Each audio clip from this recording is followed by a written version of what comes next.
On Easter Sunday, I had a carload of strangers stop and ask if they could look inside the old house.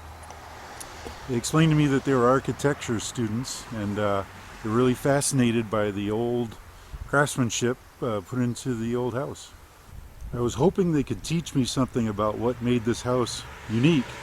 And I said, what are you so fascinated about the house? And they said, everything. A couple of them spoke rather broken English, so I didn't learn much from them, but I figured I'd talk to you about what I find interesting about the old house. It's post and beam frame construction, and there is not a nail that holds the main structure together. It's all pegged with wooden pegs at the mortise and tenons, and like you can see here where I removed the rafters, there were just slots that the rafters sat in, and all I had to do was lift them out of the slots. I didn't have to cut them with a sawzall or a chainsaw. I just lifted them right out and dropped them. Along the length of the beams, you see these metal doohickeys sticking out. And on the back side, you see the folded over, it's basically a spike that's folded over on the outside, and on the inside it's pinned with some kind of washer.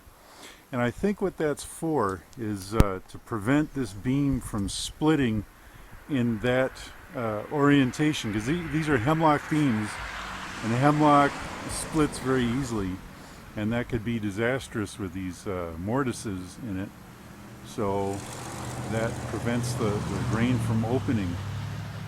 I left one last stud in the middle just for rigidity, but each of the studs had a little notch in them that sat in the mortise and the beam beneath it. So all I had to do was make a chainsaw cut right here and push it out and let gravity do my job. There's a similar tenon like that at the top end of it, which fits into the beam above us.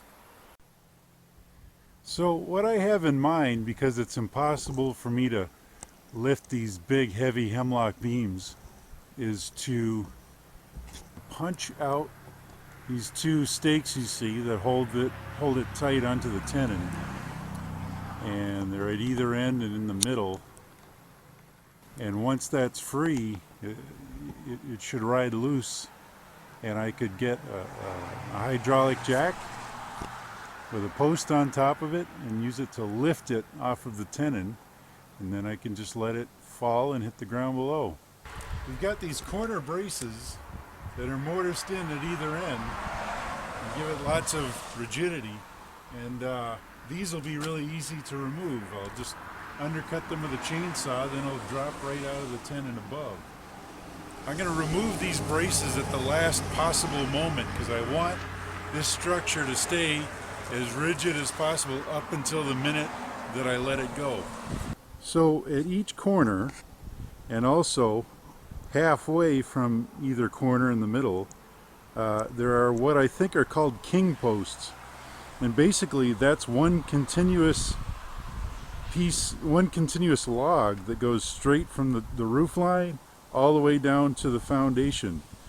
So once I get the layers above me removed, I'm going to have to kind of fell that like a tree and let it drop, because I got to work on the flooring below me and then all the superstructure below that.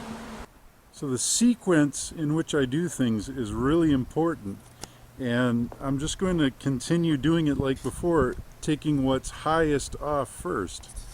Like this beam here is above the beams on the far roof line, so I'm going to take that off first, and then I have to take this beam off. As you can see, this beam is propped up at either end, and it's a pretty long beam.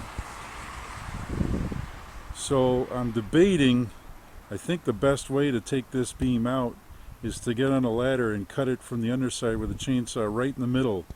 That way it'll drop away on either side. I had the feeling that I should try to keep all of these members completely intact in case someone wants to buy them from me. I know there is some sort of market for old beams like that. But I really have no idea how to find those guys. I put a couple of notices on Craigslist and got no response. So they're in my way. I gotta take them down.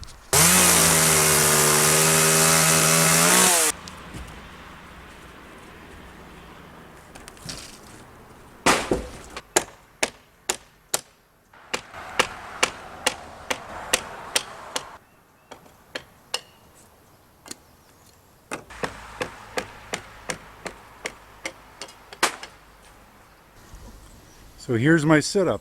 I have a bottle jack underneath a 2x4 beam, which is set up to hoist my beam out of its tenon. And I've already tested it and it does move it. So, bee just attacked me there. I've already tested it, so I know that it is moving the beam. What I'm thinking is going to happen is that when it's out of that tenon, it's going to stop because there's still a middle tenon in the middle post here, right there, that I'm going to have to move with the jack. I'm just hoping that there's enough stroke on this bottle jack to get it out of there, and that once I get it out of there, it'll stay out of there for me to move the setup. We'll see.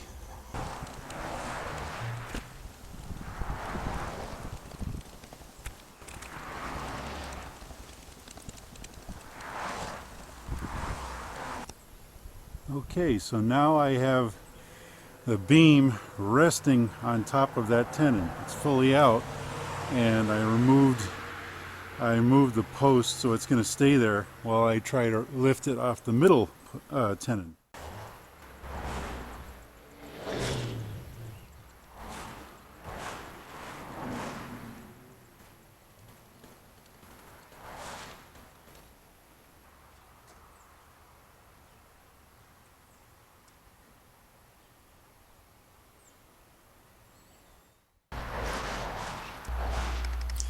And this is where the camera shut itself off and I completely missed where the beam hit the ground.